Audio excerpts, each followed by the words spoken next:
C'est bon. Ok, alors bonsoir à toutes.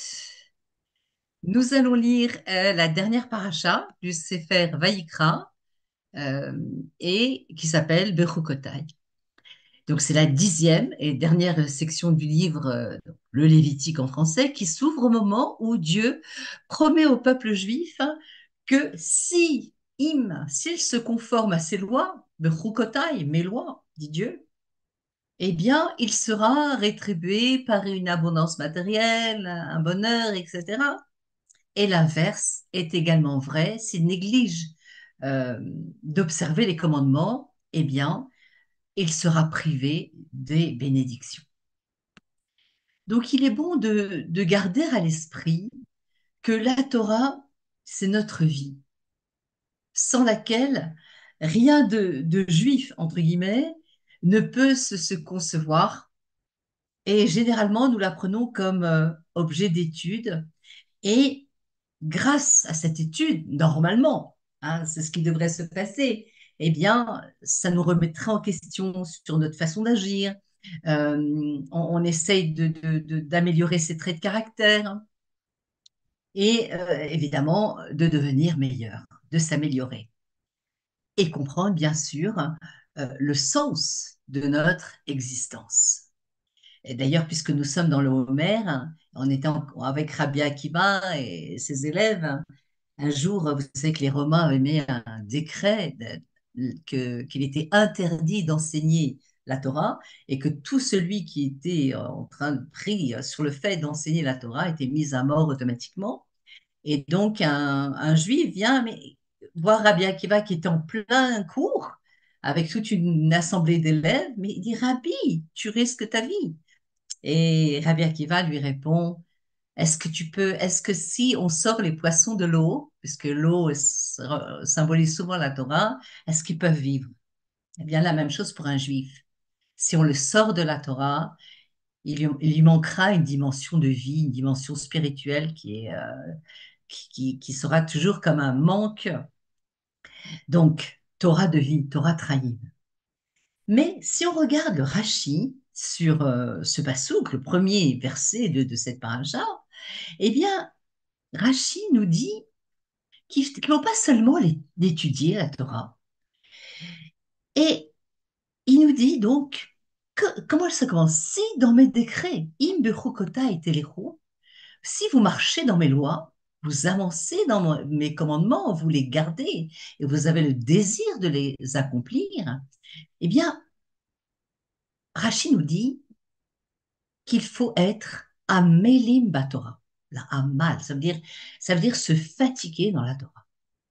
Donc, on va essayer de comprendre qu'est-ce que ça veut dire. D'autre part, autre question, le terme Bechukotai s'apparente dans sa racine étymologiquement au mot chok. Et cela nous renvoie à une catégorie de mitzvot qui s'appelle les chukim. Et on sait que les chukim, eh bien, n'ont aucune base logique. On ne peut les faire que par soumission parce que Dieu a décrété, tel que ne pas mélanger le lait et la viande, tel que ne pas porter du châtenesse, du lin et laine mélangés, etc. Donc, on voit qu'il n'y a pas de base logique et ces mitzvot ne peuvent être accomplis que par bitoul, par soumission à la parole de Dieu. Et donc, c'est aussi, on va poser cette question, comment lier l'étude de la Torah qui se fait avec discernement, compréhension. Dans la Gemara, on a un devoir de comprendre ce qu'on étudie, pour un homme, bien sûr, bien qu'on puisse étudier le En Yaakov pour les femmes. On va en parler. Et donc, Rashi, ici, nous donne un sens. Donc, comment concevoir donc Roc avec l'étude, qui se fait avec la compréhension, et d'autre part, Rachid s'inspire du Midrash lorsqu'il explique le mot décret comme obligation d'accomplir cette étude. Il nous dit Amélim Torah, il faut se fatiguer dans l'étude de la Torah. Ça veut dire qu'il faut un effort. Il faut que ça nous demande un effort. Donc, on pourrait s'étonner d'un tel commentaire car Rachid nous propose, comme on vient de dire, une véritable contradiction. Comment est-ce qu'on peut associer l'étude de la Torah qui exige logique, compréhension, nécessité de raisonnement avec un mot qui décret qui suggère la soumission à la volonté de Dieu sans chercher vraiment à réfléchir et à comprendre. Alors, comment comprendre? Donc, pour avoir la réponse à cette question, eh bien, on peut citer le commentaire de Rabbi Shneur Zalman qui rapproche, c'est comme ça qu'on peut vraiment comprendre, qui rapproche le mot chukim du mot chakika, ce qui est gravé, qui signifie gravé lorsque les lettres sont ciselées, imprégnées dans la pierre, elles forment une seule entité avec le support. Alors, la différence, nous explique Rabbi Shneur Zalman, c'est que la différence avec l'écriture qui s'obtient avec de l'encre qui est posée sur le papier, et ces deux éléments finalement restent distincts. On peut très bien effacer et ne se fondent pas l'un dans l'autre. Par contre, les lettres gravées, eh bien, sur leur support, elles ne peuvent jamais être séparées de lui. Elles sont unies avec son support et si on veut effacer les lettres, si on peut dire, eh bien, il faut casser la pierre. Donc, c'est sur ce fondement-là que doit s'établir le lien du juif avec l'étude de la Torah. Parce que on ne forme pas on ne forme pas des entités séparées.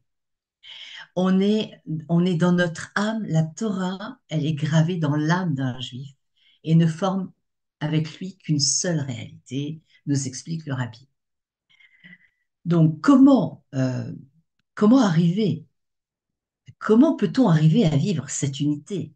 Si dans mes décrets vous avancez, nous répond la Torah, mot que Rachi interprète comme le fait de se fatiguer dans l'étude, mais une fatigue sur un mode de décret. Il est vrai qu'il ne peut y avoir d'étude de la Torah sans compréhension, mais cette étude doit être le fruit de la soumission à Akadosh Baruch. Donc, si dans mes décrets vous avancez, c'est une exigence située sur un autre registre. C'est-à-dire que notre étude doit être marquée par l'effort. Donc, les bénédictions ici ne demandent pas de l'adhésion au judaïsme, mais, et ça c'est important, de la capacité effective du juif à s'investir complètement dans l'étude de la Torah, à dépasser sa nature pour marquer l'effort de sa volonté de, de comprendre la sagesse d'Akadosh Baruch Hu, et du coup, l'effort doit devenir une réalité naturelle.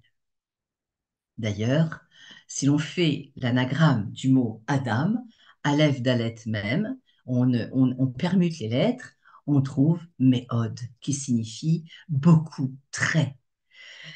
Et donc, il est important de s'investir, hein. Et on peut voir d'ailleurs que lorsqu'on est motivé par réussir un concours, réussir quelque chose pour améliorer notre profession, on voit comment on va s'investir, on va réviser tôt le matin pour être frais, pour être dispo, on va y mettre toute notre énergie pour obtenir cette réussite. Eh bien, c'est ce que Rachid veut nous dire. C'est ce que Dieu demande de nous, un investissement. Et d'ailleurs, si on voit les Pirkei Avot qu'on étudie pendant toute cette période de l'Homère, eh bien, dans une Mishnah qui est dans le Pérec, le troisième Pérec et quatrième Mishnah, il est écrit quiconque prend sur soi le joug de la Torah, le joug, G-O-G, c'est-à-dire la charge. Oui, on a une charge, on porte. Alors on va lui retirer le joug du pouvoir politique et des soucis de la vie quotidienne. Mais quiconque rejette le joug de la Torah, c'est-à-dire Perikol, vous savez, comme l'âne qui veut se débarrasser de la charge, Perikol, alors là on va lui imposer le joug du pouvoir politique et des soucis de la vie quotidienne. Donc prendre sur soi l'étude de la Torah signifie s'imposer avec volonté, ratson, l'autorité du judaïsme. Il s'agit d'une nécessité allant de soi. Et donc, on pourrait penser que dès lors que quelqu'un veut s'en affranchir, et finalement, il dit, je n'ai pas besoin, je péricole. Oui, on a reçu, mais je veux m'en décharger pour devenir finalement son propre maître, ne pas être soumis à la volonté d'Akadosh Baruch Hu. Alors, pour écarter cette éventualité, la Mishnah ajoute que de toute façon, il devra subir un autre joug, une autre charge. D'accord? Et donc, qu'il s'agisse de la Torah ou des problèmes de la vie quotidienne, finalement, l'homme devra toujours se plier aux exigences d'une autorité et faire l'effort de la supporter. Donc, pourquoi est-ce qu'il en est ainsi? Parce que nos sages nous expliquent que par nature, l'homme n'aime pas l'effort. La peine qu'il se donne, euh, aussi bien pour un travail physique euh, que pour un travail intellectuel, l'effort est contraignant. C'est une contrainte dont finalement on aimerait se passer. Seulement voilà, il y a un deuxième paramètre qui va venir bousculer cette prédisposition pour la vie cool, la vie tranquille. Eh bien, chaque être humain souhaite, à des degrés divers, atteindre un but, avoir donner un sens à sa vie. Et, et vous savez, c'était un Frankel qui était un grand psychiatre, c'est le psychiatre, l'œil du psychiatre dans les camps de concentration. Il a bien analysé ce qui se passait dans les camps, l'œil du psychiatre. Et il a écrit pas mal de livres, hein, donner un sens à sa vie, etc. Et il a remarqué que ceux qui étaient prisonniers dans ces camps, eh bien, ceux qui avaient donné un sens, qui donnaient un sens à leur vie, qui avaient un objectif, une messima, eh bien, arrivaient à s'en sortir mieux que les autres. Mais le problème, c'est que l'homme ne connaît pas fondamentalement, il ne sait pas d'une manière innée jusqu'où ses forces peuvent le conduire. Donc il a donc besoin d'un catalyseur pour découvrir ce que réellement il est. Eh bien, ce catalyseur, nous disent nos sages, c'est l'effort. C'est-à-dire quoi l'effort? C'est-à-dire la possibilité qui nous permet de nous dépasser de nos limites, sortir de sa zone de confort, aller au-delà de ce qu'on a l'habitude de fournir. Et l'essence du bien est là, nous disent nos sages. Pourquoi? Parce que par l'effort, on peut dépasser sa condition humaine. Cette condition humaine qui est tournée entièrement, qui est soumise aux contingences du monde, à nos problèmes matériels. Et là, tout d'un coup, lorsqu'on cherche à se dépasser, eh bien, on va être damé la Kadosh Baruch Hu. On va ressembler à Kadosh Baruch Hu. Pourquoi? Parce que l'homme devient alors créateur. Comme Dieu qui ne subit pas, mais qui agit dans la création, eh bien, lorsqu'on va se dépasser par nos efforts, eh bien, nous allons devenir sujet de notre vie, créateur. Mais donc, ce n'est pas tout. Donc, si l'on a compris que l'on ne doit pas se contenter d'étudier, mais qu'il est très important de se fatiguer dans l'étude, on ne peut s'arrêter là. Notre verset, en effet, précise, si dans mes décrets vous avancez téléro, donc il y a ici la notion de dynamique. Il faut avancer. Ne te contente pas de tes acquis. Donc, qu'est-ce que ça vient de dire téléro? Ça veut dire il doit y avoir une progression dans la qualité de la soumission que j'ai par rapport à Kadosh Baruch Hu, parce que la Torah, elle est infinie. Elle a été donnée par Dieu qui est Ein Sof. Et donc, il nous a donné une Torah qui est infinie. Donc, elle exige, de par ce fait, pour être totalement intégrée en nous, quelque part, un engagement infini. C'est-à-dire qu'on n'a jamais fini. Donc, comme c'est marqué dans Saouna et Reina, qui explique que l'étude de la Torah est pour l'âme, ce que les soins physiques et la nature sont pour le corps. On s'occupe de notre corps, enfin, on devrait, parce, parce que notre organisme nécessite des soins continus. De même, l'esprit a ses exigences permanentes pour pouvoir conserver sa pureté originelle, se développer conformément à sa nature de juif qui possède une partie du Dieu vivant. Et donc, s'élever dans la Kedusha, s'élever dans la sainteté. Et cela nous est fourni par l'étude de la Torah, par sa pratique, par de la mettre en pratique et donc d'acquérir bien sûr des valeurs et bien sûr les transmettre dans notre entourage, surtout dans l'éducation de nos enfants. Quand un enfant il voit son père ouvrir un livre et il voit qu'il étudie, pas toujours sur le iPhone, eh bien, ce sera un exemple pour l'enfant, pour la transmission. Alors, bien sûr, il faut garder à l'esprit que cet engagement dans l'étude doit se faire non par intérêt personnel, pour, euh, pour se faire passer pour un raham ou devenir plus intelligent, ou pour le plaisir de l'étude, mais en vérité, tout simplement parce que Dieu nous le demande en tant que mitzvah. Il y a une mitzvah pour un homme d'être un malim Torah, de se fatiguer dans la Torah. Et dès lors, puisque l'étude n'est pas pour un plaisir personnel, même si ça en découle, après on le fait pour Dieu, mais après on va avoir un kiff, on se dit mais qu'est-ce que c'est merveilleux cette explication de ce sage, etc. Ça va découler quand même un plaisir de notre étude. Donc, mais c'est pas personnel, on le fait pas pour une satisfaction personnelle, mais parce que Dieu l'a ordonné et il doit être appliqué sans limite aucune jusqu'au bout de nos forces. Et c'est là que réside l'union de l'homme avec la Torah et qui va se réaliser pleinement. Donc finalement, comme on a dit au début, il n'y a pas de contradiction par le fait que Bechukotai vient de Chok, puisque notre étude sera motivée par le fait d'accomplir une mitzvah. On le fait par soumission à Kadosh Baruch Hu, d'accepter le joug, la charge de la Torah.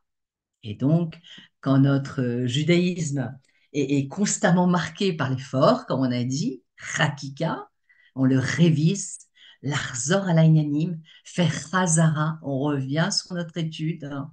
Eh bien, donc, Saïnian de Chakika, on veut graver dans notre esprit, eh bien, par l'effort que l'on se donne pour comprendre, alors tout ce que l'on apprend, qu'on apprendra, restera toujours gravé dans notre cœur. Et ça, c'est quelque chose de fondamental dans le judaïsme.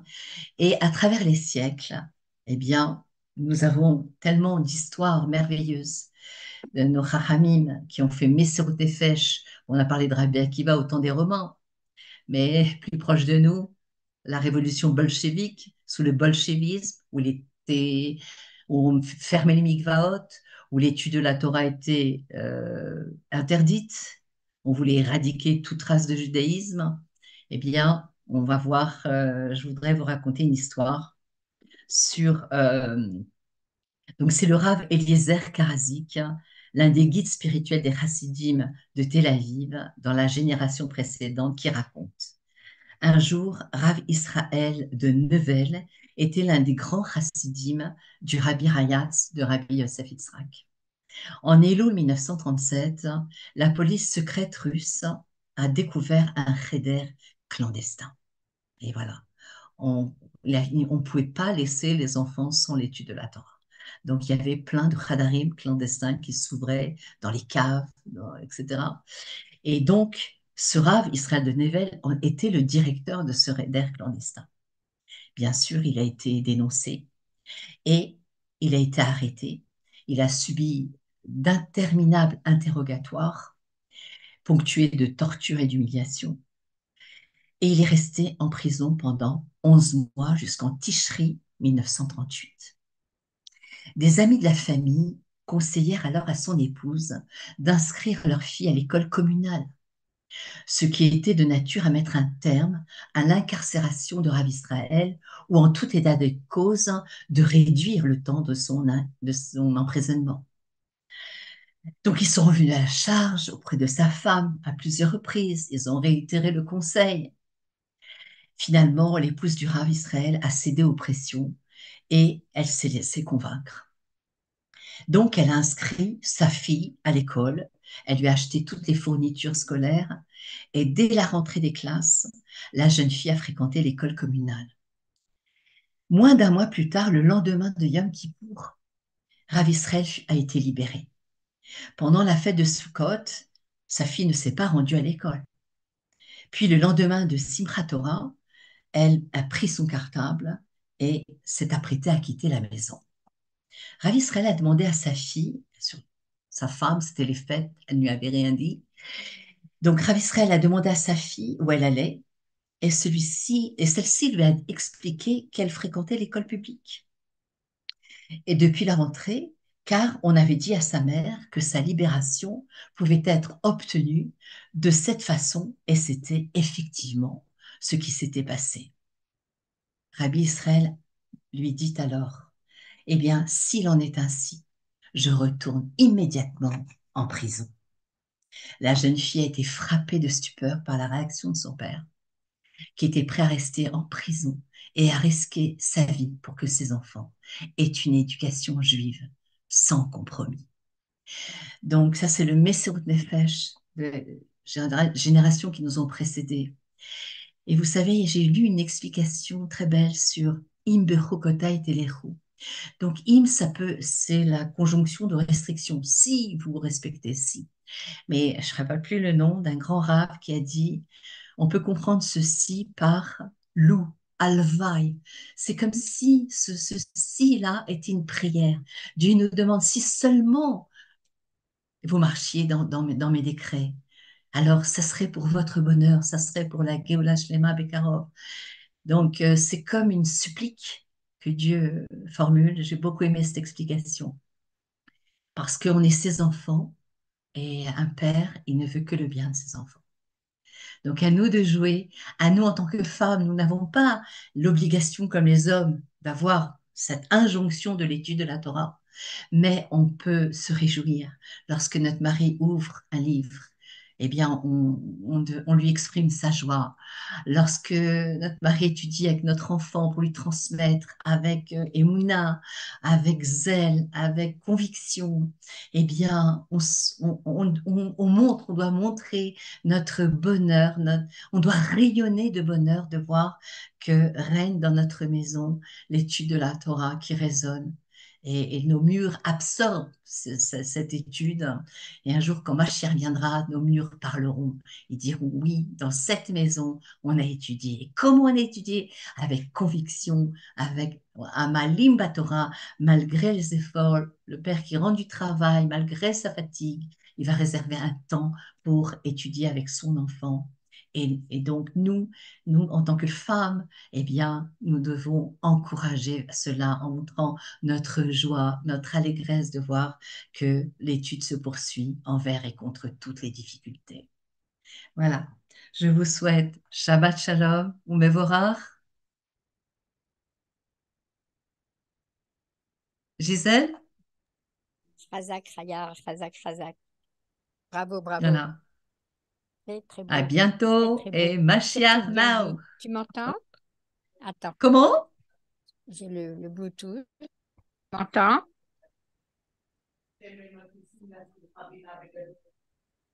Tu m'entends? Regarde. C'est toi qui peux arrêter la réunion.